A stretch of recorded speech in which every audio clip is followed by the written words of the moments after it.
Hello, everyone. Welcome to the Cynthia Linox Show. I am your host, Cynthia Linox. Here we are, 9 weeks away from 2026, 9 weeks away from the end of the year. And for those of you that have made New Year's resolutions back in 2024 for 2025, I certainly hope that you have accomplished or met at least one of your uh, New Year's resolution, as we call it.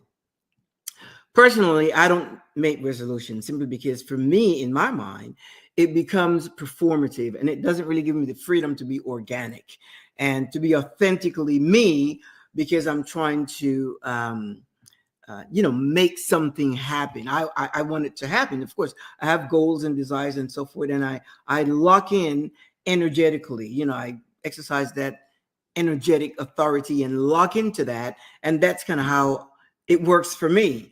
And I know it works because I have receipts. And this year, it's one of the most important things for me is my personal growth, the way I'm evolving, the way I am growing, the way I am developing. I thirst for knowledge and knowledge on how to live better, how to live successfully, how to live peacefully, how to live happy, and in every area of my life, whether it's my business life, social, my personal life, my intimate life.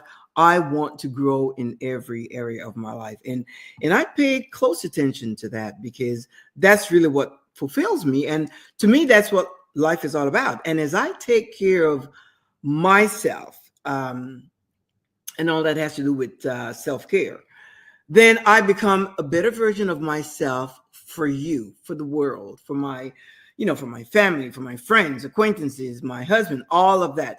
When I become a better version of myself, then I can give the best of me to the world. So anyway, and for me, it's been a fantastic year.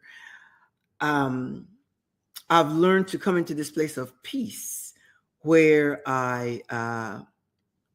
it's like I download this program into my mind and I know how to tap into it and to stay there, because you have to be so intentional and conscious and deliberate about staying in your peace. Otherwise, you get distracted because there are a lot of things around us that's very distracting. I don't want to go into, having an opinion about everything. I don't need to know everything, well, the details of everything that's going on. I do want to be relevant, aware, knowing what's going on, but I don't need to know the nitty gritty. I don't need to know all the gory stuff. I don't need to know all the things that are sad or what society may deem unfair and the injustices and all that. I don't want to get into that. I really want to focus on me and myself and I. And that's been working out great for me. And I trust that it's been working out great for you as well. Now, I know that a lot of you are going through a phase.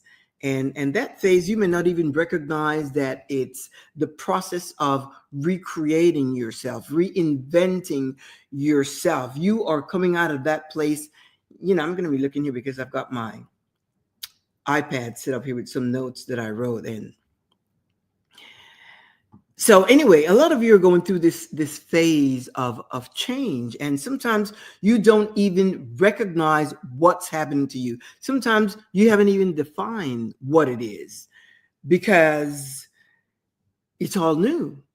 Yet again, your soul, your spirit is attracted to shows, podcasts like mine, and other podcasts as well that are talking about personal development and living organically, or living your full life, living your best, living to the fullest, living your best life, being authentic, remembering who you are, going back to your child self, where there is contentment and happiness and joy that happen organically, and getting out of your performative mode, getting out of the identity that's been imposed upon you growing up by social construct, by your surroundings, cultural construct, religious indoctrination, all of those external forces, external influences shaped us, every one of us.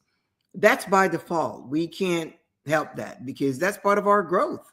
We grow up and we take on the social structures that's been imposed upon us, and we don't have any control over that, except for sometimes when we become a teenager, we get into this rebellious stage, and some rebel more than others, and that's really a stage of coming out. You are coming out of the shell. You're coming out of the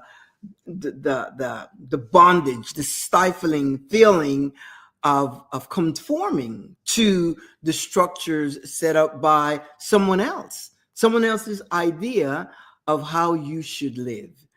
We all have within us how we want to live.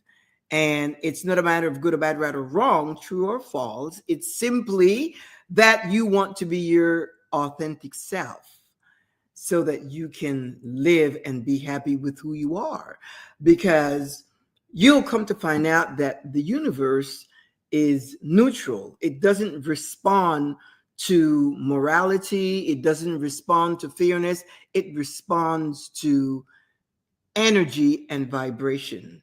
And when you understand that and you start being yourself and knowing what to do and how it all works, you will see your life start unfolding in a way that the things that you desire will come to pass. That's what it's really all about. Because you see, my friend, your life is governed, or should be governed. It's really should be governed by your birthright. But if you don't understand that, then you would think that what society gives to you is a privilege, it's an honor, it's a gift, and so forth. As a matter of fact, I had an experience. I was on the phone with someone, and we had to do some adjustments because we paid for something we didn't get, and so forth. So I'm on the phone with this person, and of course we had to escalate this situation because the first level that I got was not in a position, or whether she was in a position or not, she couldn't make the decision that I needed her to make. So it was escalated to someone senior, and in talking, the person said, well, I'm going to give you this. And so, I said, no, you're not giving me anything. You're not giving me anything. And I just want to make this clear for the record. You're making the decision to do what's right because I already paid for that service. Now, you could not provide that period of time, and which was extensive. And so you need to cover that. You need to compensate for that time. So I just want to make clear, this is not a gift. You are making a decision to compensate me for something that I already paid for. And, of course, there was silence, but, it was kind of a brutal approach, but that was okay because she got the message. And why? Because it was my right for her to make that decision. And it's funny because the other girl, I said to her, I said, why can't you make that decision? I said, don't you know that's the way you get promoted? Because authority is not granted. Authority is assumed. So you need to make that decision because it's the right thing. And then you can tell your superiors why you did it. They'll respect you for it. I know that from working in corporate America. I didn't wait to ask for things. Can I do this? Can I do that? Can I, no. I made decisions left and right. And it's funny because some of my colleagues, they would be like, you did what? Yeah. So anyway, the point is, you have to understand that, joy is your birthright. Peace is your birthright. Abundance is your birthright. Happiness is your birthright.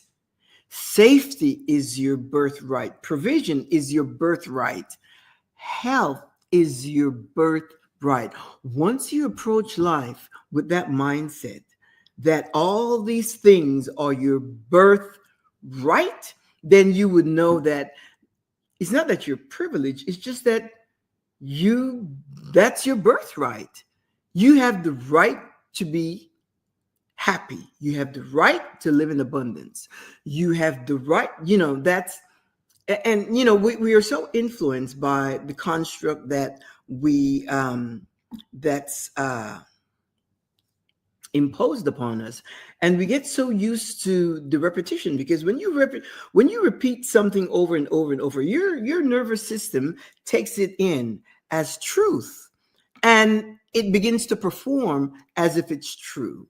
And people that say, one of the things that I highlighted some what do you call it, some traditional sayings that that's been imposed upon us, that people created and we all run with it. That saying that says money doesn't buy happiness.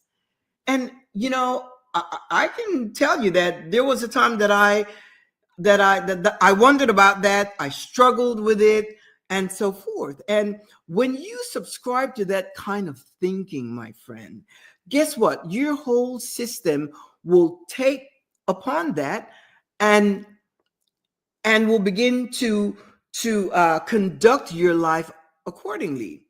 You will pay more attention to lack and poverty and scarcity and all of that, as opposed to the person that thinks, yeah, money can buy happiness.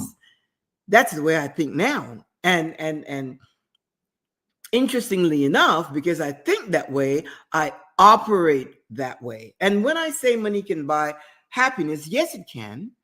It absolutely can, because money, now that, there are situations with people needing help and so forth. If you have money, guess what? You can help someone else. And when you do that, what happens to you? You get so happy.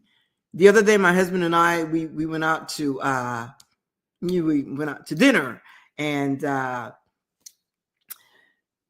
think I mentioned before, from the moment the server approaches our table, first impression is what she's judged by me, because I'm the one that like to give, we always go equipped with cash to make sure that we can give them cash. And the moment she approached our table and, she took our drinks and so forth, order for drinks. And I said to my husband, I said, she's going to get some money out of me. And he just chuckled. But at the end of throughout the whole course of our dining experience, she was just absolutely fabulous. She made sure she came back and she checked, and we were missing nothing, absolutely nothing. And when we were finished, she brings the bill and she gives it to my husband. My husband's like, why are you giving it to me? Give it to her. So she gives it to me, and I'm like, no. Anyway, so he takes the bill, and I said, her name was Deja. And I said, Deja, I said, no, he gets the bill and I take care of you. And it was just such a pleasant experience. And that's the way we just kind of like to interact with people. And I'm telling you, it pleased me so much. I did not even look at the percentage, like, how they kind of encourage, like, what is it, 18%, 20%? No. I thought she's going to have the absolute delight. She's going to have a delightful experience. And so, we signed off on the bill and put it in the envelope and inserted the cash. And I'm telling you, so my husband's like, what, how much did you put in? And when I told him, he's like, oh, okay. Why? Because money can buy happiness. It made me happy. Not that I'm buying it, but that's the phrase that's used, but it made me so happy. Imagine what it did to her. It did not even match. It was way above what they recommend. And it made me so happy. When you have money, and I'm telling you this so that you can start looking at it from a whole different standpoint, a whole different view, get some new lens and start looking at it differently. Because, when you have it, you can give it. When you have it, you can give it. You can do whatever you want. I've been listening to a podcast lately, and they're talking about self-care, and well, it's not about self-care, but they were talking about that, and they're saying, as you elevate yourself, you want to treat your body well, and you want to wear, she said, you want to, be mindful of wearing natural fabrics and things like that. She go linen, wool, cotton, and what was the other one? Silk, and so forth. And um I was kind of like taken by that because I like other fabrics that are blended. But the point is, I start paying attention to that. And because they said, well, your body can breathe better and all that kind of stuff. It lays well and so forth. And guess what? I decided I'm going to get me a brand new wardrobe. And everything now that I look for, it's natural fabrics and so forth. Why? Money allows you to do that. And you need to do that unapologetically. You don't ask for permission. You don't ask for approval. You don't ask for validation. You just do it. And that's what money allows you to do. Down to, you know, my personal intimacies and whatever, I'm looking for natural fibers. Why? Because, I'm looking at myself totally different. And I share this with you, my friends, so that you can do the same, male or female, man or woman. That you can do the same or do whatever pleases you. That's the whole thing. That may not mean anything to you, and that's fine. But if it means something to you, if it is something, whatever it is that you listen to, you hear, you see, you can make the changes that you want. And when I talk about money, when they say money doesn't buy happiness, it is a lie. It is a social construct. I don't know who came up with that, but it's a social construct. Money can buy happiness. I had a friend, one of my friends, her husband came down with a serious illness, a life-threatening illness, and they travel all over the world trying to get him stem cell treatment. It's very expensive. We're talking thousands of dollars. And they would go to Asia, and they would go to Latin America. They would go to Europe, wherever there was an advance, so they knew something new. And what happened, it extended his life, I think, like by 2 or 3 years. I didn't know her at that time, but she shared with me how much money they spent. I mean, her husband and she, of course, traveled with him. So they had to, and he was an architect and did very well internationally and so forth, that they had traveled all over the world. And when he came down with that ailment, they went all over. They traveled all over the world for him to get stem cell treatment, and it extended his life a few more years because of the medical intervention. He died eventually, but she was just so happy because she shares with me that he was uh, one of the good guys, the best husband, treated her like a queen and took care of her, great father, great husband, and so forth. But money, if they didn't have the money to do that, he would have been gone. Why? Because he was deteriorating quickly, rapidly. But because they had the money to travel, they were able to go all over. One month they went to Asia, and he was there. Imagine the amount of money they had to spend to stay there, to travel, to stay housed in the hospital, then in a hotel, because you can't come right back. You have to gain a little strength. And then another time, when he had some kind of reaction, they had to go someplace else. And then, when they learned that there was some kind of advancement in Europe, one of the countries, European countries, then they went to Europe. And that's how they did for a few years. And it extended his life because he was supposed to have been gone like right away. But because of the medical intervention, he was able to sustain life a few years longer, which made them happy because they enjoyed each other and their marriage and so forth, the kids and so forth. So when somebody says to you that money doesn't buy happiness, again, my friend, and as you are leveling up, not everybody is going to come with you. Understand that you are leveling up to a new version of you. And most people are going to like the old version of you. Why? Because they're familiar with it. They're familiar with it. They're familiar with the routine. They're familiar with the repetition. They're familiar with the chaos. They're familiar with the drama. They're familiar with comme ci, comme ça, everything, the same.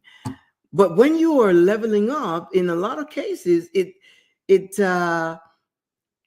isolation comes with it. But that's just for a short period of time, because after a while you're going to really lock into some people of like mind with whom you can have conversations. That I'm just getting into that space, and sometimes it's not easy to pivot from the comfort zone to the zone of isolation. And when I say isolation, I don't necessarily mean that you are isolated where you have no contact with anyone, but you're going to start finding out, you're going to start to realize that the conversations that's being held, you are no longer part of that conversation, because you want to talk about new things. You want to talk about growth. You want to talk about development. You want to talk about innovation. You want to talk about new things that are relevant. And if they're not growing, they are stuck. They have plateaued in life. I'm sure you have friends that talk about the same thing all the time. They talk about people, they talk about family members, they gossip, or all they talk about is things that are not relevant. And it's there's nothing wrong if you share about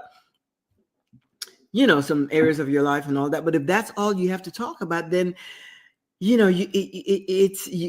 not aligning energetically, and you have to come to a place where you not only see it, you realize it, recognize it, acknowledge it, but you know that you have to make a change. Because you know what? The more you hang on to the old, to the past, to the familiar, the longer it's going to take for you to get into your new version, to transition into your new version, for that transformation to happen. Why? Because this is a old wine skin. You can't put new wine into old wine skin. You have to get a new wineskin, a new mindset, a new way of being, of seeing things. And until you recognize this, you know what? And I'm not saying that it's easy. It is not easy, because, but you have to have enough self-love, attention to yourself, self-love, to choose. Am I going to stay with the old, or am I going to move on? It's not easy, because as we stay with the old, there you get affirmation, you get validation, approval. And I see it all the time. I see it on social media. I've had to come away from just people that are stuck in the old. There's nothing wrong with that for them, but for me, no. When you move on, it's new things. I find myself having lunch dates with women, and we sit and we talk about how to and exchange receipts as to the things that have happened to us in our lives that prove this new path of reinvention of the new version of ourselves. And when you get to a new version of yourself, that's not where you stop. You are continuing to grow and to develop and to learn, and because there is just so much. And one of the things that I find important today is you've got to get to that place of peace. And I'm finding that you have to be so deliberate because of all the distractions.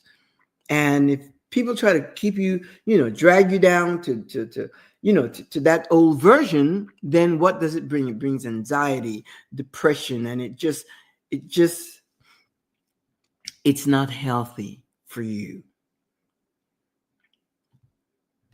But what happens? You have to have courage. You have to have courage, because when you exude a certain energy, that is the language of the universe. It understands your energy and the vibration that you exude. How does that happen? By your thoughts, the emotions that you have. See, I get pretty excited, when I learn something new, and when I just get so wild because it resonates, and that's what it is. It resonates with what I already know. That's the interesting thing about it, is as you learn, you come to realize that it's things that you already know. It's just that you have not been in the environment where you can expose it, where you can live it, where you can share it. Why? Because the collective, the masses, we have been living under a system that keeps us stuck and beat down, and it's like this whole concept of money doesn't buy you happiness. Imagine that mindset. When you stay with that mindset, guess what? Scarcity will just roam around. Why? Because again, the universe is neutral. It doesn't judge, and in terms of like, well, you're a good person and you're gonna get this. No, it responds to your vibration. It responds to energy. And when you put out that energy of fear, apprehension, scarcity, lack, broke, and it's not only a behavior, it's your thought, worry, fear. When you respond to all of that, when you have all of that, the universe responds to that, and it shuts the doors and it puts up a wall. And why? Because it responds to whatever energy you put out. That's why it is so important that you align with truth, with your truth. And another thing that I have come to realize is that not everyone really believes this or buys or whatever. They don't. But in the meantime, their lives shows no receipts, or the receipts are like, recycled receipts. Repeat, repeat, repeat, work, conform, repeat, work, conform, repeat, repeat, repeat. That's not what you want. You want new. You want new adventure. You want spontaneity. You want to reinvent everything in your life. You want new because there is always new. There is always new. And that's what you want. That is what we all want. Newness of life. But you have to understand, it's your energy. It is your energy. What do you think? Okay, let's look at this. Why do you think people like, that are narcissistic, the cheaters, the liars, the psychopath, the, all those people that we quote unquote deem bad behavior, bad people, whatever, the sociopath? What do you think? It seems like they get everything they want. They things always go well for them. They get everything they want. Why? Because they understand how it works. They understand how it works. They lie, they get away with it. They cheat, they get away with it. They're unfair, they get away with it. Why? It's not because of the universe being partial to them. No, the universe is neutral, but it responds to the energy that you put out. Why? Because they believe in themselves. They believe in themselves. They believe in what they say. They believe in their behavior, and they are unapologetic. That's why in this life, to be nice, you know, are losers. You want to be kind, not nice. Nice is a social construct. You tell your kid, be nice, be not. No, don't tell them to be nice.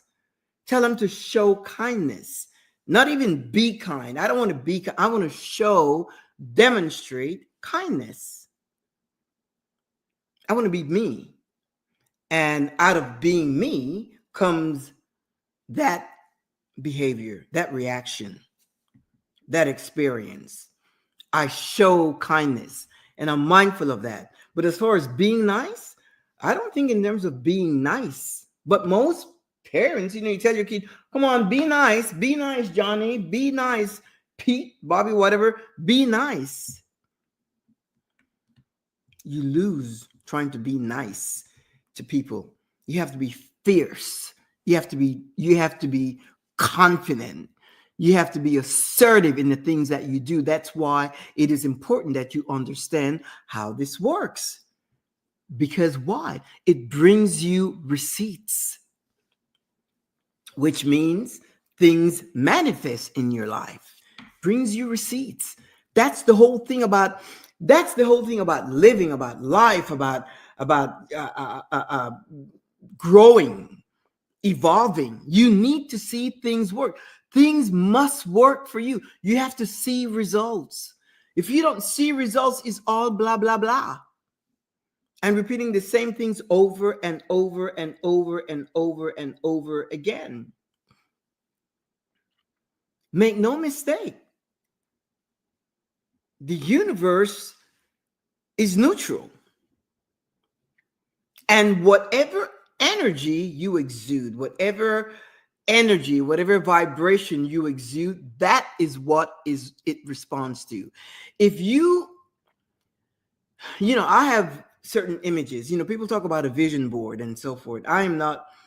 My vision board is, I do it electronically. I don't have a board. That doesn't work for me, but it doesn't matter what you do. And the thing, I had this conversation with my husband last night. And, we had to center in our thoughts or vision and so forth. And we kind of went back to memory lane of occasions where we have desired things for our home, our lives, and so forth, and how we accomplished it. And it was just beautiful because we went back and we said, you remember when we wanted this and how we did, and you remember when we wanted this, and you remember how this happened, and we were like, yeah, and we replaced this and we did this and we did this, and we are like, where did all that resource come from? Of course we both, we work and things, but whenever you have something that you desire, don't think about the resources, don't think about the finances, don't think about any of that. Make a decision, have your vision, because the as you keep that in your mind, as you keep that in your thoughts, you create an image. I am one that's visual. So if I want something and I know what it is, I get a picture and I put it in front of me. My passcode, my passwords, they're all related to my vision. They're all related to my vision. So when I see it, it reminds me, and I keep reminding myself. And once it becomes part of you, that's it. There's no escape, my friend. There's no escape. It will give you receipts. Why? Because first of all, it's your birthright. But we haven't been taught that. We've been taught a lot of things. to be afraid and this and when you think about the narcissist, the cheater, the liar, and all of that, when you think of the things that they do, yet it seems like life works for them. They're not afraid. They're not afraid. And even if they find themselves afraid for a moment, they pivot right back into faith in themselves. They pivot. They understand how this works. I know because I understand how it works. But this is not a conversation you can have with everyone, simply because not everyone flows that way. People are flowing back into their traditional mindset. Talking to someone about Melissa, the hurricane that's hitting Jamaica and Cuba and those islands and so forth, and they said, we really have to pray. And I said, well, the prayer should have been before, so that it would be averted and not hit those countries, not after. It should be, if that's what you believe in, but you have to have receipts. The receipts would have been, I prayed and it was averted. They weren't hit, but that wasn't the case. So that doesn't apply to me, but that's how I posed it to her. And of course, they made them think. And for your life, again, you have to think a new way. That's one of the reasons you're watching this show, because you are drawn to this. It's by no accident. You are drawn to this, and you are getting new information or a different type of information so that you can recreate your life to meet your needs, to be who you want to become. The best version of yourself. And get out of traditional mode. A lot of, you may say, well, what do you have against tradition? Well, tradition keeps you bound. It keeps you stuck, stifled.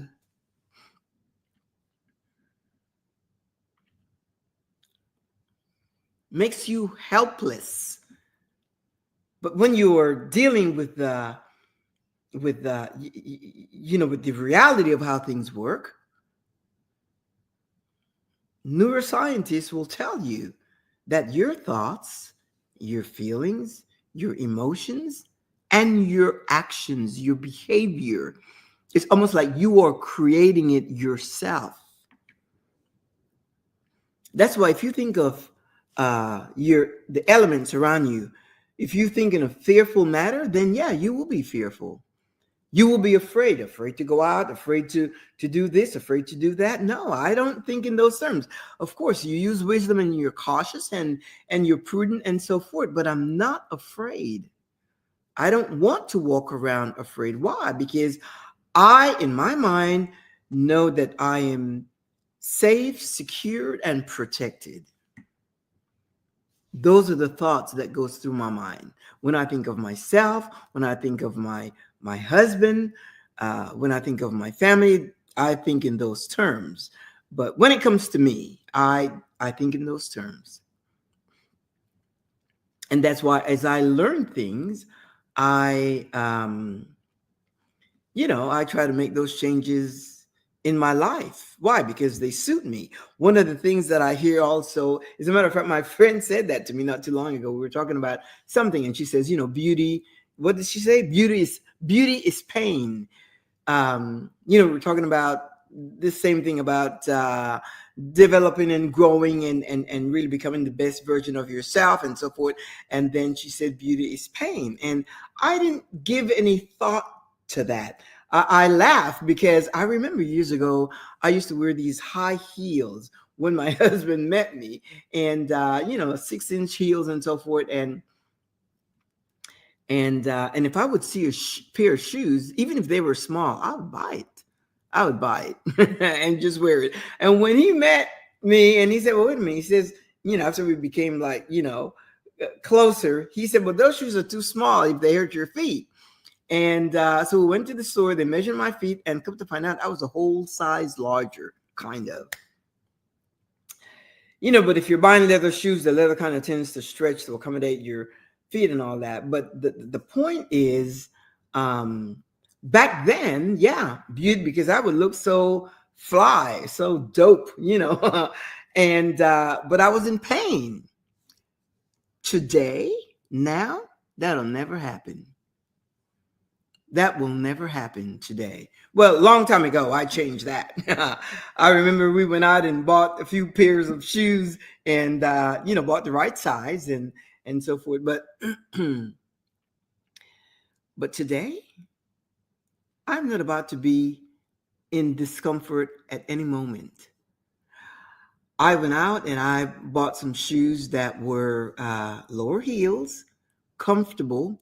Why? Because when I go out, I want to be in comfort at all times. I'm just redoing everything. As I'm learning things, I'm just redoing everything. And I make sure that, any dress shoes or whatever, of course, yes, they have to be nice and, sexy and so forth. But the point is, I'm going to go for comfort. Why? Because I always want to be at my best. And if you come back to the money doesn't buy happiness, that's a lie. Because if you are able to do that, to make these changes in your life, then that's happiness. So I want to encourage you, my friend, get rid of those thoughts, get rid of those cliches, those sayings, those beliefs that are not true. Rethink them. Because if you think money doesn't buy happiness, it will keep you in a mindset of lack, poverty, broke, scarcity. It will keep you with that kind of mindset. And you look at money totally different. When I see money, money is a tool. I love money. Money is a tool that I can use to do the things that I desire to do. So it's how you see it. It is how you see it.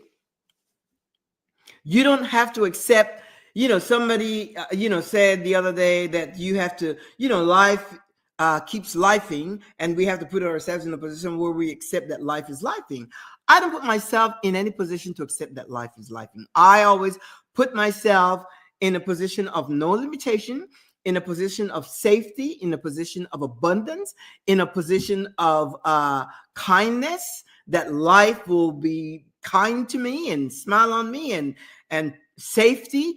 I put myself in that position mentally, psychologically, emotionally, and physically. You don't have to. That's why, I vet everything. When somebody says something, I'm like, oh, okay. I don't yes to everything, simply because, and it doesn't mean, that's good for them. That's why I say that you are always welcome to create what works for you. But the bottom line is, it must work. You must be able to produce receipts. You must be able to show that it's working. You must be able,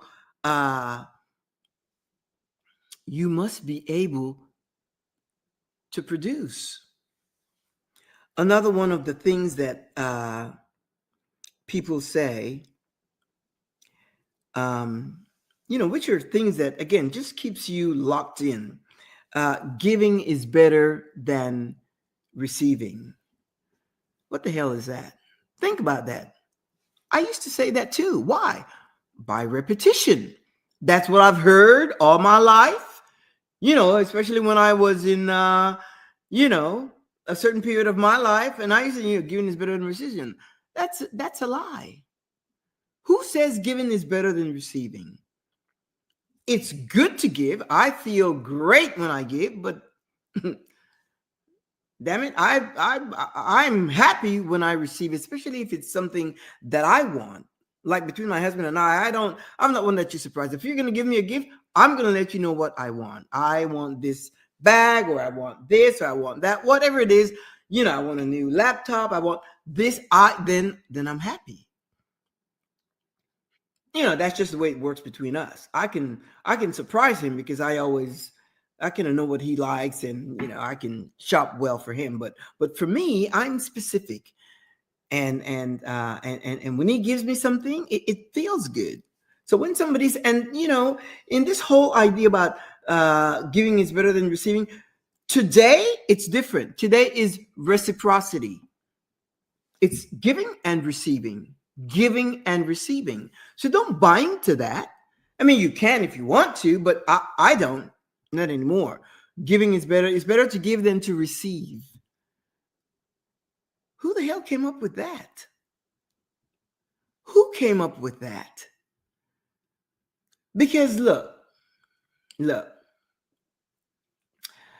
if you have a medical situation and you need a new kidney, you're going to tell me that the recipient, the giver, it's better for the giver than the recipient? That's absolutely not true. Because the recipient's life is being saved or extended because of a new kidney or whatever. New kidney, new heart, new eye, whatever. The recipient. So when you say it's better to give than to receive, no, the person receiving the organ is the person that's benefiting from the gift of life. So don't buy that. Think about it. You see, this growth experience have me vetting everything, evaluating everything that I hear. There's no such thing as a free lunch. That's a lie. Who said that? Who came up with that? Who came up with that? The other day I went out with someone. We agreed to meet and to go out. And we went to this restaurant. It was quite, pricey and so forth. And when I go out, obviously, I go prepared to pay for me.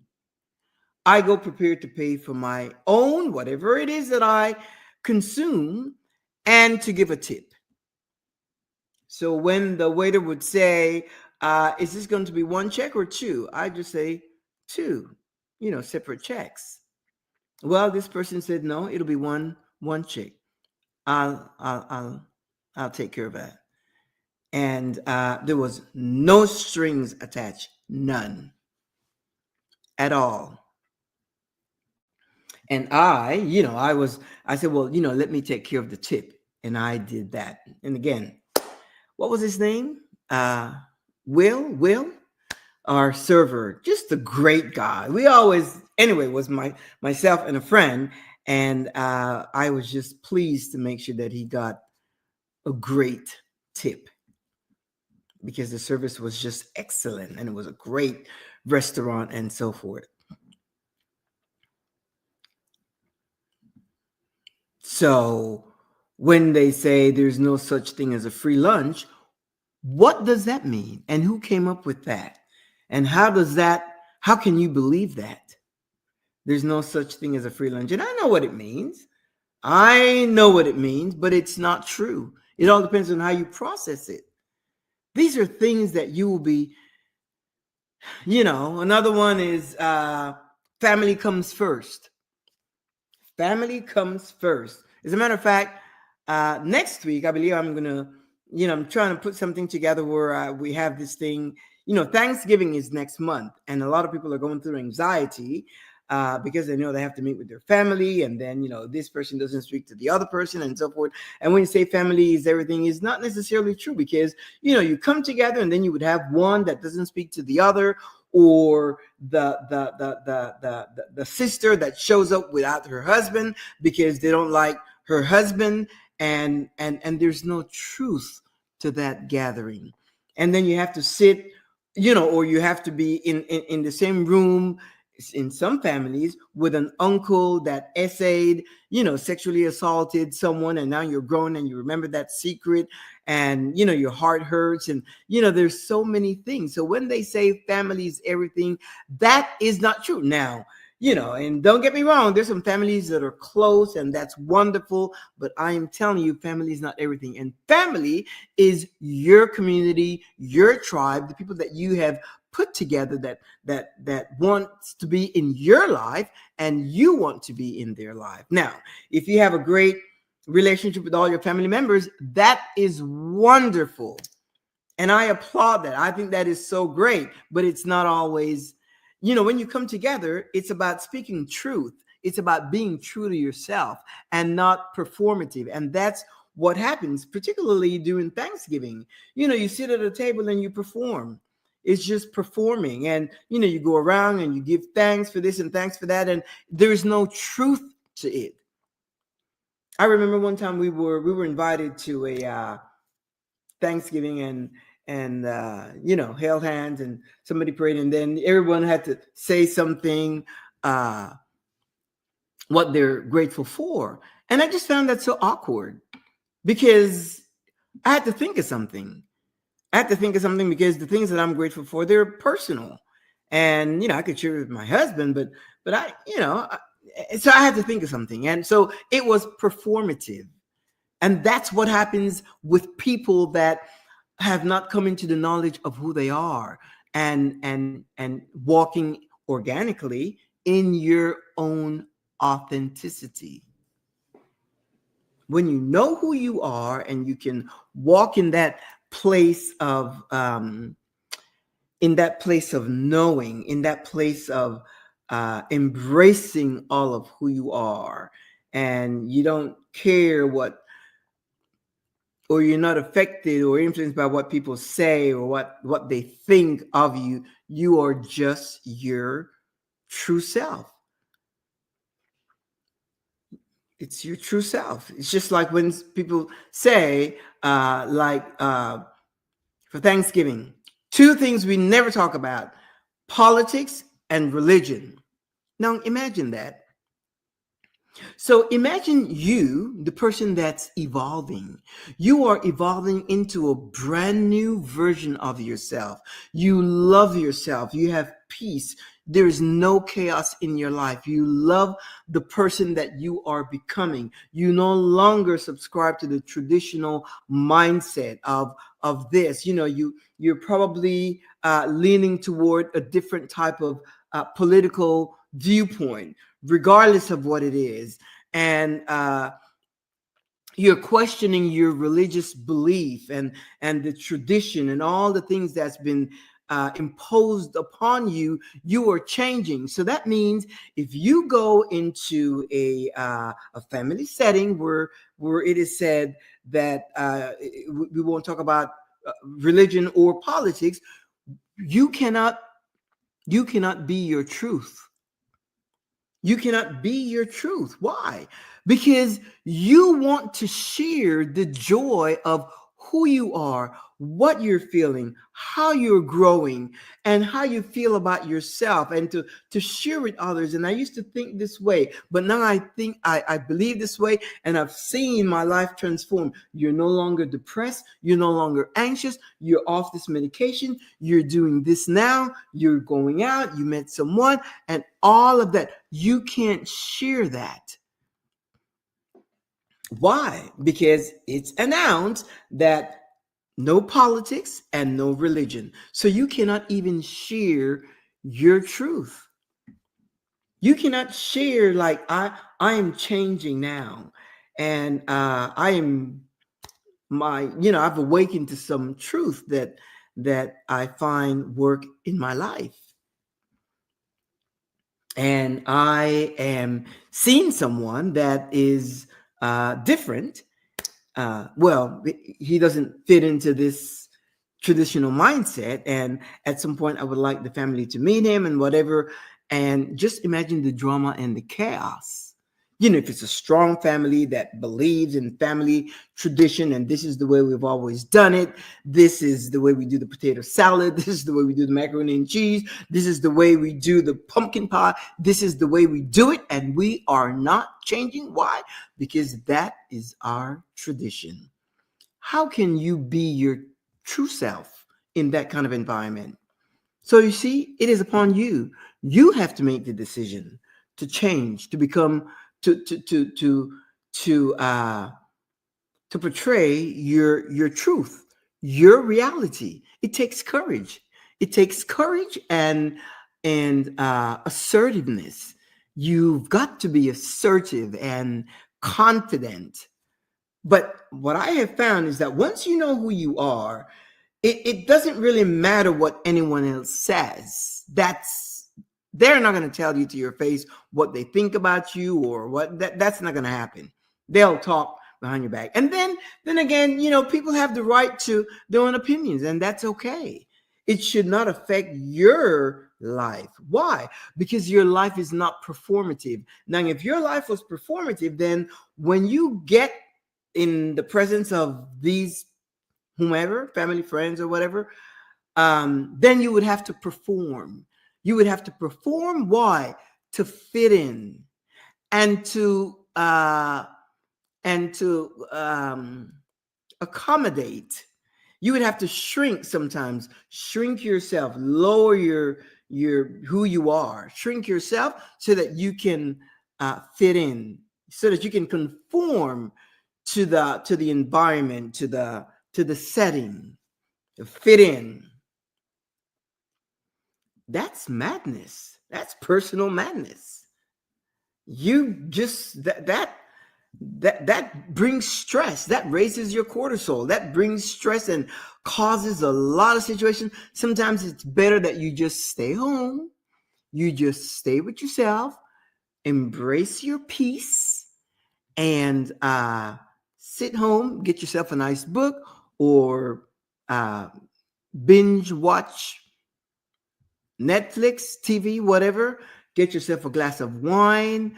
You can go to Whole Foods or Central Market, one of those specialty shops, and buy yourself a meal and enjoy yourself. This Thanksgiving stuff, that's not, I don't celebrate Thanksgiving anyway. Sometimes if we're invited out, we go, but it's not something that I celebrate. I used to, but it's like, do you know the real history of Thanksgiving? Do you know why you're giving thanks to, or what? Thanksgiving, what's the holiday about? Most people don't know what it's about. But again, you work, perform, repeat, work, perform, repeat. So life is just a performative machine. And that's what you want to get away from. The performance experience. It's madness, and it's tiring.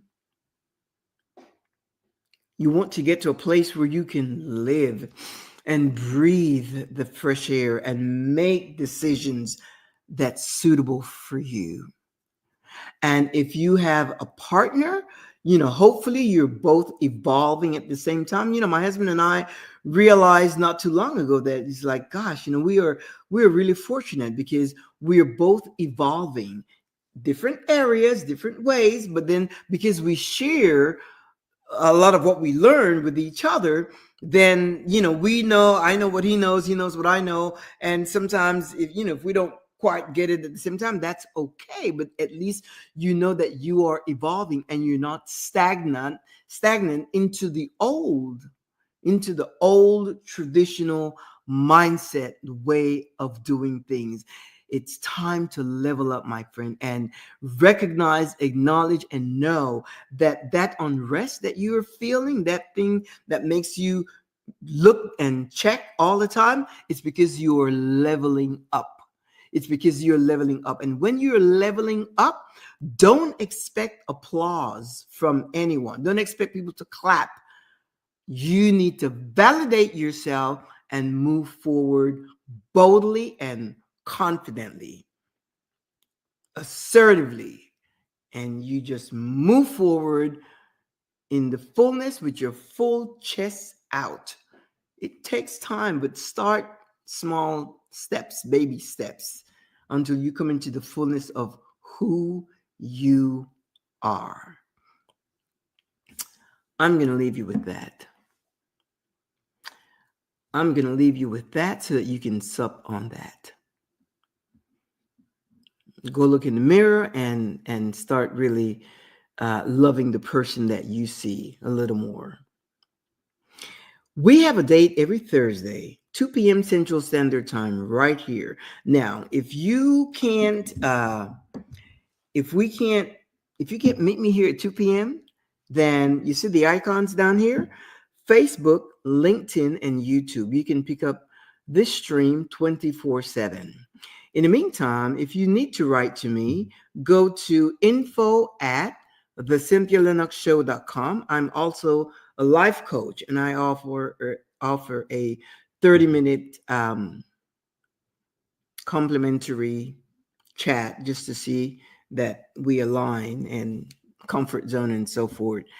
And but I'm your girl. If you want to grow and need someone to guide you and support you and walk alongside with you, I'm your girl.